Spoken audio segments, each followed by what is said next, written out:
ओम श्री चिदात्म वप्षे शंकराय नमः। स्पंद कारिका शिव का स्वरूप, जिसके उन्मेष और निमेष से इस विश्व का उदय और अस्त होता है। उस शक्ति चक्र के प्रभाव अर्थात होने को जो प्रकाशित करता है, उस शंकर की हम स्तुति करते हैं।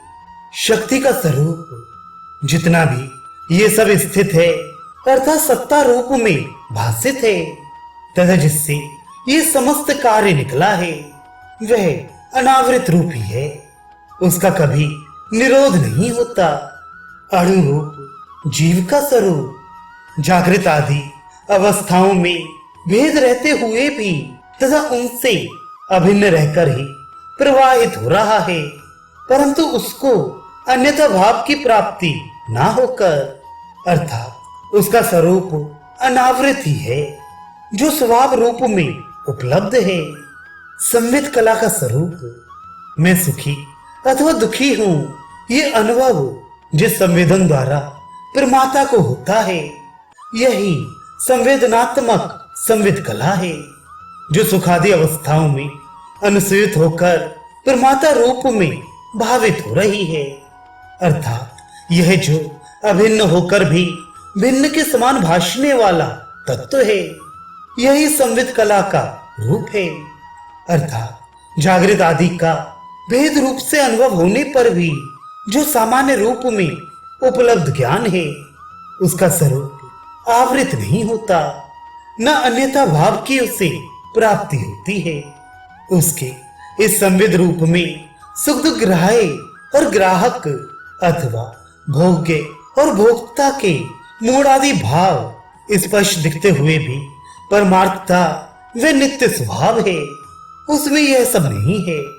सुख आदि भाव संकल्प से उत्पन्न होने वाले क्षण भंगुर है, उस संविद रूप या आत्म स्वभाव से बाहर है। शब्द आदि विषय रूप सुख आदि रूपों का अभाव होते हुए भी वे पाषाणवत अवस्था नहीं है, अपितु पूर्ण चैतन्य मात्र भाव है। इस स्पंद तत्व के बाहर ही ये इंद्रिय वर्ग जो प्रयत्न करने का सीमित भाव है, करण वर्ग है, जड़ रूप है, उसका उदय होता है। इसी अंतःकरण के साथ चेतन के समान मूढ़ भावों की उत्पत्ति होती है, और इसी के कारण ही ये प्रवृत्ति स्थिति संहार का चक्र चल रहा है। अर्थात यही जो बंधन का हेतु है, वही मोक्ष का भी हेतु है।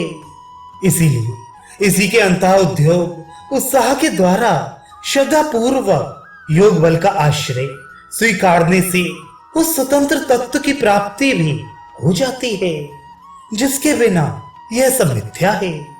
तब वे इच्छा शक्ति से आच्छादित हुआ प्रेरक रूप से वर्तता है, और अपनी आत्मबल के योग से वे साधक तो उसी के समान हुआ रहता है।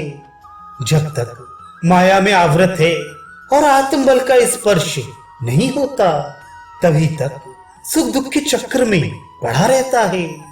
परंतु जो ही अल्पाहंता रूप क्षोभ का लय होता है, परम पद की प्राप्ति हो जाती है।